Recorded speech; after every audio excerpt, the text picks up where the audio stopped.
2024 has some steep competition, with 2023 having given us some of the most meta-defining servants, including top-tier mommies, damis, and servants who enable near-infinite invincibility.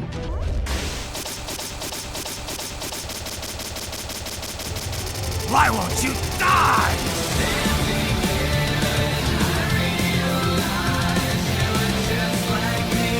And now that we have some of the most broken servants, from synchro summoning dragons to weaponized child support, what can we expect to see in 2024?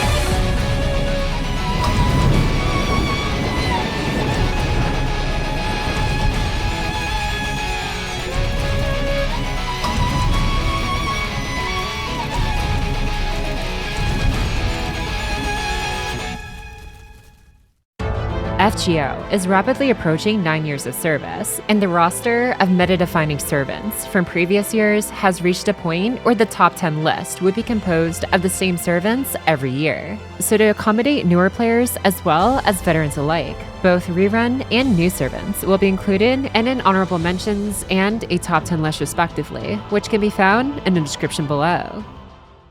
Starting off our special mentions list is Castoria. Since her debut 3 years ago, Castoria remains one of the most important servants for any player to acquire, providing unpierceable invincibility, a meta-defining skill set, and a cure for depression.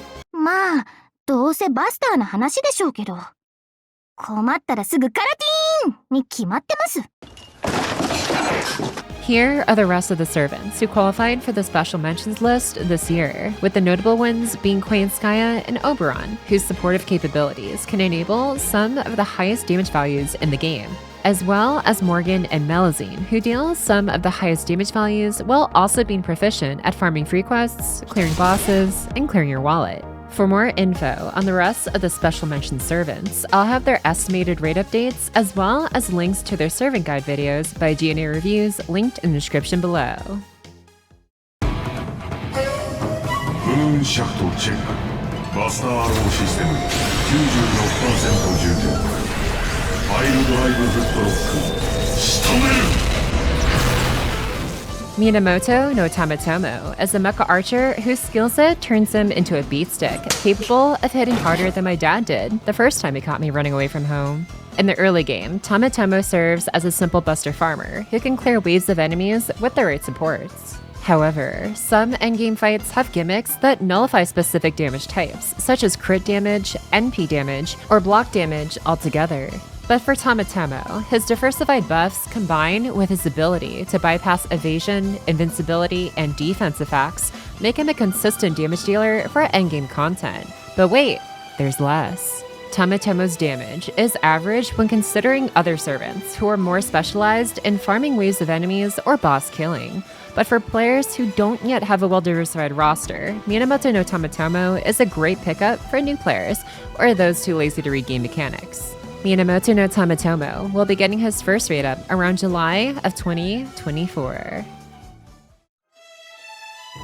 黒く、黒く、黒く、より黒く、すべてを練り込み焼き尽くし、黒けき世へと至りましょう。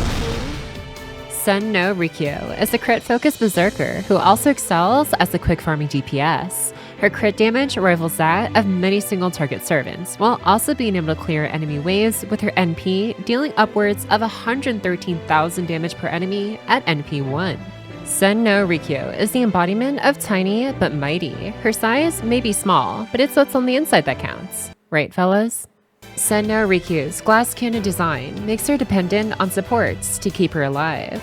While her skill set helps with her survivability to a point, most boss fights will be a race to see who dies faster. 気持ちよかったです。 If teabagging with old grannies is your thing, Sender Ririko will be getting her first raid-up around September of 2024. Attention please! 本日は真っ暗でお日柄もよく、本機はただいまより地球に落下いたします。おくらいなさいませ。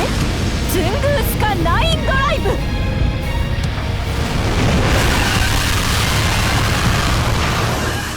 Koyanskaya of Darkness is one of the most infamous villains throughout FGO's story, as she began her debut by killing off all of humanity while looking dominant and breedable along the way.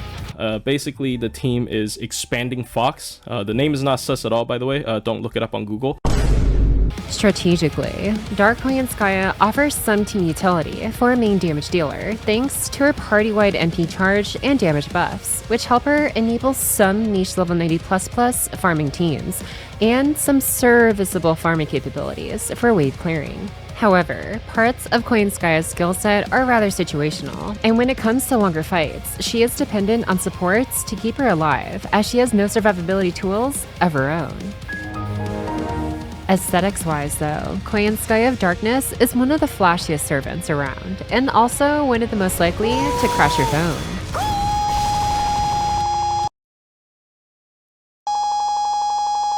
Unfortunately, this video took a little too long to cook, and Koyanskaya's banner ended January 10th, but she comes back in January 2025, which is basically 2024, with a few extra days.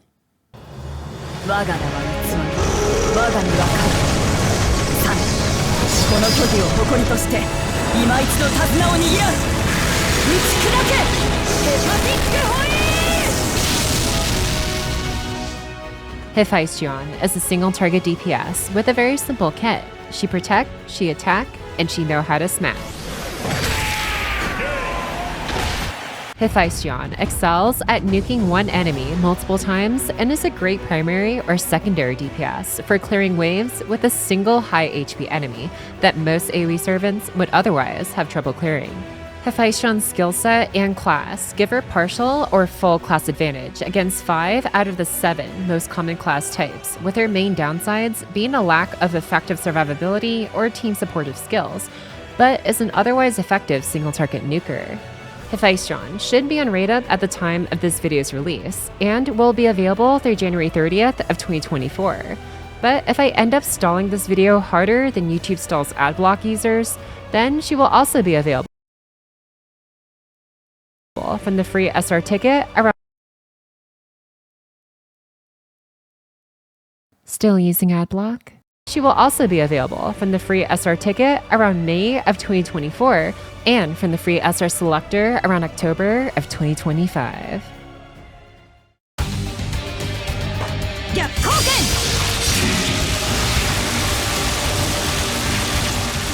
Women in suits. They help remind us being able to stomp on your enemies is one thing, but making your enemies beg to be stomped on is another. Can you please step on me, mommy?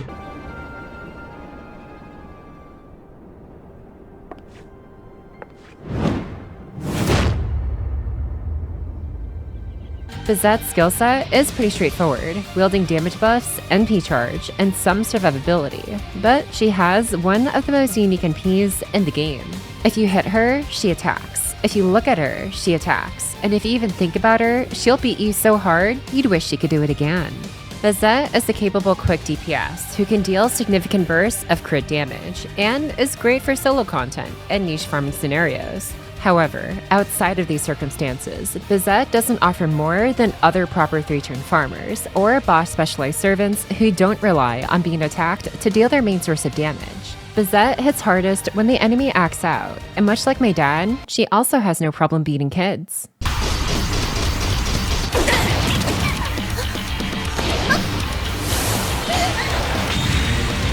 Zat's raid up will be during the Valentine's event around February of 2024, and given her gimmick's reactions to a multitude of mechanics within FGO, I'll be including Plushy's Mythbusters videos that prove and disprove all of Bizet's possible counter interactions in the description below.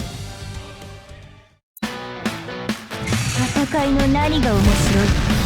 殺し合うことの何が美しいの？思い知らせなさい、RealPocketWhale！何時が力は我が呪いのKriemhild is a real-life wife of Siegfried, though the relationship is a bit complicated.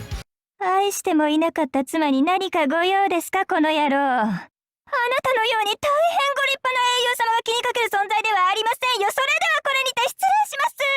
On paper, Kriemhild has an exceptionally high attack stat, a well-diversified skill set, and a gorgeous goth-Lolita design. In practice, Kriemhild excels as a single-target arts DPS who's capable of farming single enemy waves alongside his secondary DPS in 90+ and 90++ nodes, and provides enough utility to take on endgame stages. While Kriemhild is a reliable single-target nuker with some survivability, she is still just as vulnerable to one-shot crits like any other berserker. But with supports like Tamamo and Castoria, this disadvantage is somewhat mitigated, while Kriemhild as a 4-star deals damage comparable to many 5-stars.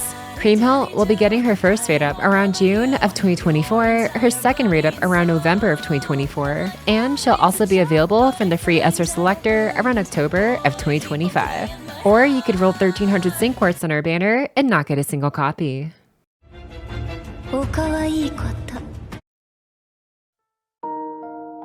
Few characters leave a lasting impression that follows them long after their original franchise. Doomguy and Isabel, Ghost, and Echo Arc, Himiko, and Himiko. And from the Tsukihime franchise came Arcwood.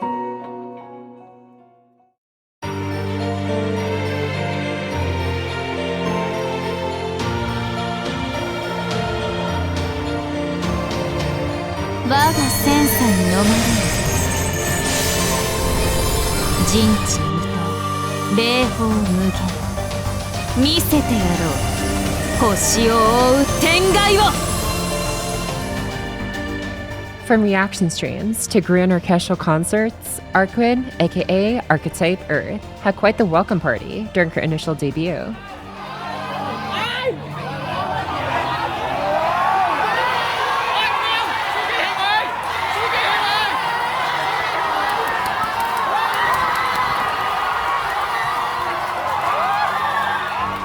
From a meta standpoint, she can 3-turn farm in a no-swap 6CE setup, but struggles in damage. She can provide useful team-wide support as a damage dealer, but is limited by longer cooldowns. Arcwood is very strong on paper, but requires more planning to unlock her full potential. However, if this were a waifu list, Arcwood would be an easy winner, though her cooking skills leave something to be desired. Frickin' die.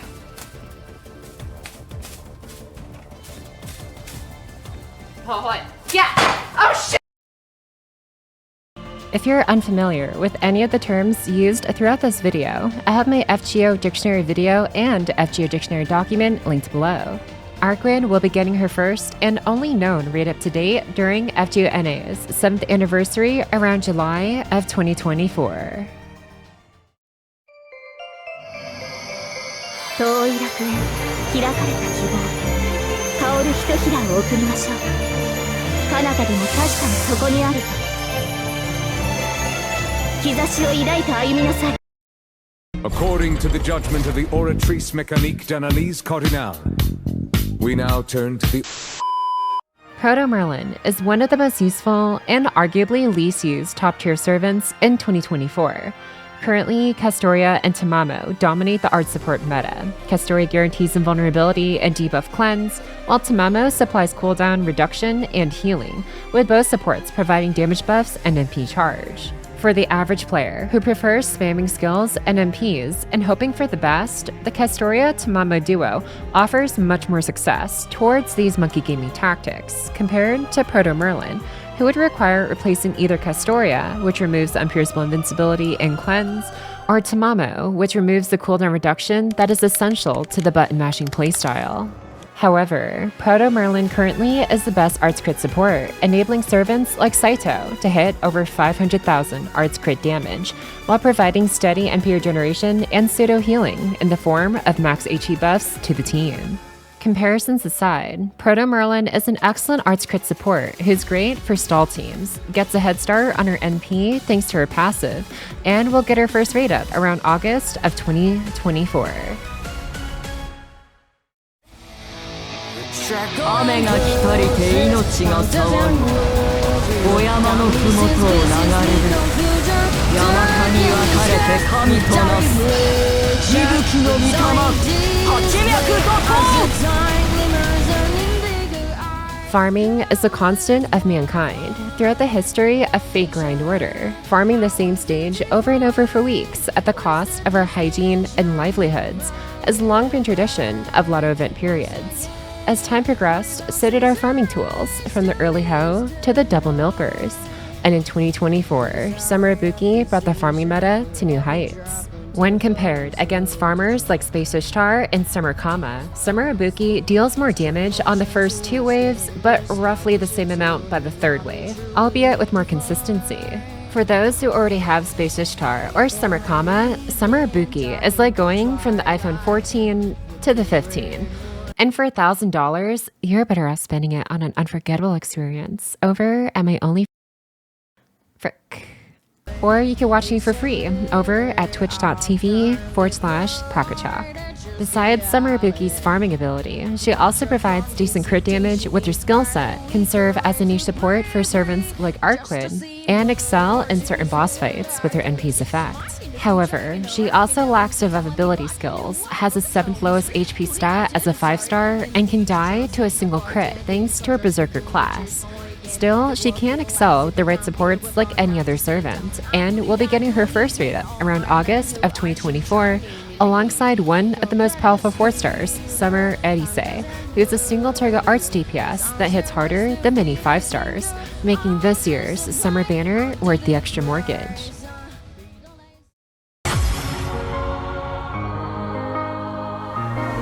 我が愛しき北欧の海我が海よ見知らぬ海さえつながってここにその可能性を見せよもっとだ In 2020, Scotty Caster advanced the age of quick farming from the Crop Duster to the F-15.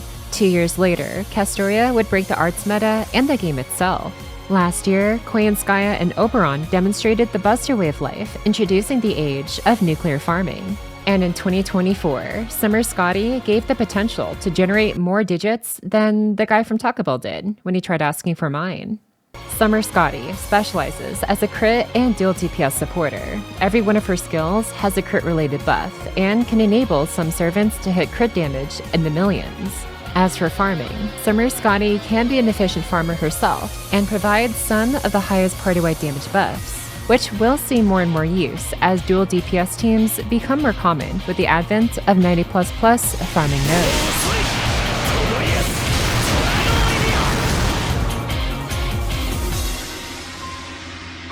Scotty Summer will be getting her first raid up during the Arctic Summer event around August of 2024, and will join the likes of Castoria, Koyanskaya, and Oberon, who help enable any servant, no matter their tier or rating, shine their brightest.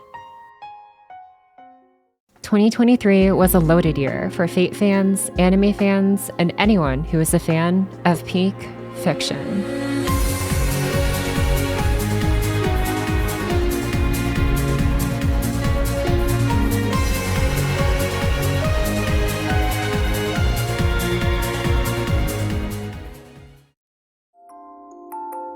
"2023 is now over, but we're still here. And I'll be looking forward to showing you guys what's in store for 2024. Thanks for watching, and I'll see you guys on the next one. Laters!